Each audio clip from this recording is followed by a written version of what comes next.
Hi guys, Steve from Crossbow College here. Crossbows are not toys. Do not underestimate even the smallest of crossbow pistols. Did you know that even a crossbow pistol can fire a bolt at over 175 feet per second? That is more than fast enough to pierce human skin and bury itself an inch or two deep. It's even fast enough to kill small animals or children. Additionally, crossbows can be bad for your health if you manage to get your fingers in the way of the string path when firing the crossbow. A high-powered crossbow can easily break or even amputate fingers in that way. Always treat your crossbow as if it were a loaded weapon.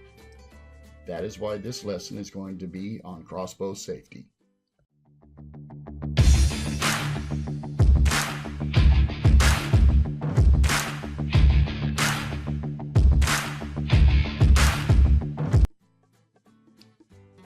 Using your crossbow should always begin with a thorough inspection of your crossbow.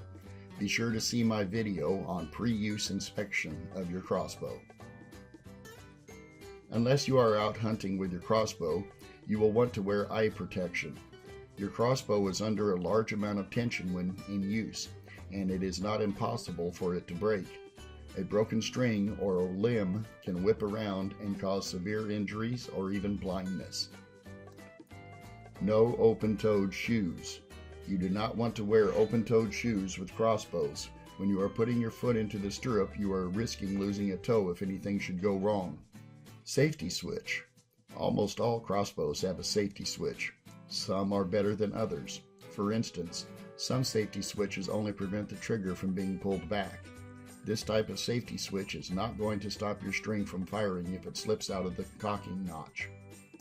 Other safety switches will prevent the string from being released, as well as keeping the trigger from being pulled. The best safety switches also incorporate a feature known as anti-dry fire. This feature prevents the safety from being put into the fire position until the string is correctly cocked and the bolt has been put in the position on the rail. As an aside, some safety switches are ambidextrous, allowing you to use them from either side of the crossbow. It should be noted that some safety switches will not allow you to put them back into the safe position after cocking and moving it into the fire position. Unless you are ready to fire your crossbow, always keep the safety switch in the safe position. Less like traditional archery and more like using a rifle, it is extremely important to assess your target when using a crossbow. As with all weapons, make positively sure that no humans or pets will be or potentially be between you and your target. Crossbows have considerably more punch power than an archery bow, and standard archery targets are not going to be able to stop a crossbow bolt. You will also find that hay bales are not going to get the job done either. Higher punch power means deeper penetration of the target. You are going to want to get a target cube, or better yet, a target bag. When getting a target bag, you may also want to get a metal hanger for it because the crossbow bolts can occasionally push your target over backwards. Also, it will help keep it from soaking up water from the ground. I'm serious, these things are very powerful, especially at close distances. Equally important is what's behind your target. You are going to either want to have a long clear distance for a backup, or else some kind of wall that is padded with tires or some other material that will protect your bolts from damaging shots by overshooting. Don't forget that crossbow bolts can travel hundreds of yards in just a few seconds. It should be noted that crossbows, once properly sighted in, are extremely accurate and missed shots are rare. If you're going to be using broadheads, you will really want to consider your target, since broadheads are not meant to come back out after hitting their target. When assessing your target, make sure you know exactly how far you are from your target. Measure it. Knowing this distance will allow you to more accurately aim your crossbow and help you to understand what adjustments need to be made if you need to sight in your target. Make sure that you have a clear line of sight to your target. You want to make sure there are no small branches, high weeds, or grass, essentially anything that might deflect your shot no matter how small it might seem to you. Make sure that you can see if anything might accidentally get in the way from the sides of your shooting window. Be able to clearly see your target when firing. Transporting. Obviously, the safest way of transporting your crossbow is unloaded, uncocked, and inside a protective case. This method protects your crossbow from bumps and scrapes, while it also prevents it from damage by weather. Although you can cock your crossbow, put the safety on, and walk with it, unless you know there is a good chance that you will need it to be loaded, for example if you are doing a stock and shoot hunting, it is generally a better practice to keep your crossbow unloaded. Always treat your crossbow as if it were loaded. If possible, always try to keep your crossbow pointed down range. Loaded weapon. Once your crossbow is cocked and loaded, it is a loaded weapon. Make sure that you keep it pointed away from you and those around you. Be very careful not to bump it hard, and confirm that your bolt is securely under the clip and pushed back against the string. Lighting. Always make sure you have good ambient lighting.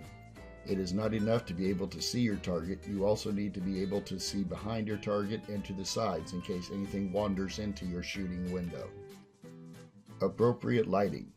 Make sure that you have enough light to see your target.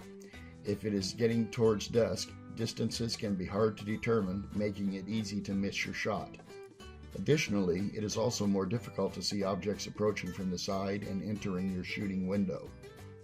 Of course, if you're shooting zombies at night, you can always attach a flashlight to your accessories rail. Keep your fingers clear. Crossbow manufacturers try to give you a safe place to put your forward hand so that it keeps your fingers out of the flight path of the string. Some will provide a finger pass-through that allows you to grab the stock and wrap your fingers around a portion of the stock that is clear of the string. Others will also put a wide flange that makes it difficult to get your fingers in the way. Getting your fingers hit by the string can break or even amputate them. Let's take a look at an example of what could happen. Okay, I'm only going to show this to you one time, and I'm pretty sure that you're only going to need to see it one time to decide that maybe I might be onto something. When you're holding on to your crossbow, do not get your fingers up into the flight path of the string. You will regret it. Let me give you an idea of just how much power is behind one of these things. Got this carrot. It's about the same width as my thumb. This is my weakest crossbow. I want you to watch what's going to happen here.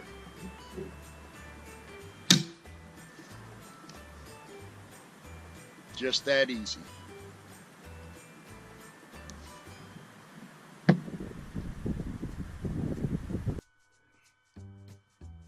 One of the biggest sins in the world of crossbows is to do what is called dry firing. Dry firing is when you cock the string and then fire it without having a bolt in it. Dry firing most often breaks your string, or worse yet, your limbs. Depending on the damage, you may be replacing the crossbow or even getting a glass eye. This kind of damage is why most manufacturers of better quality crossbows will have an anti-dry fire, or ADF, feature on their crossbows. This feature prevents you from being able to squeeze the trigger when no bolt is loaded.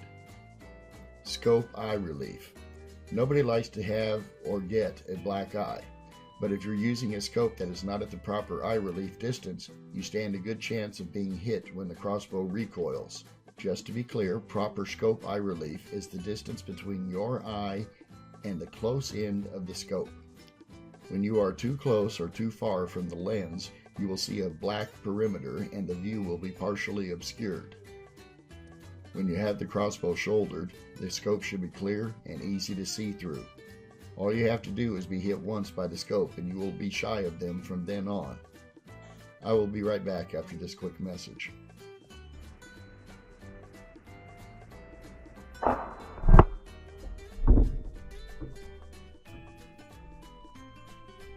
In summary, we have learned about safe and proper handling of your crossbow. We've learned why we need to be careful. Hopefully you have gained a new respect for the crossbow and understand that it is a weapon to be taken seriously.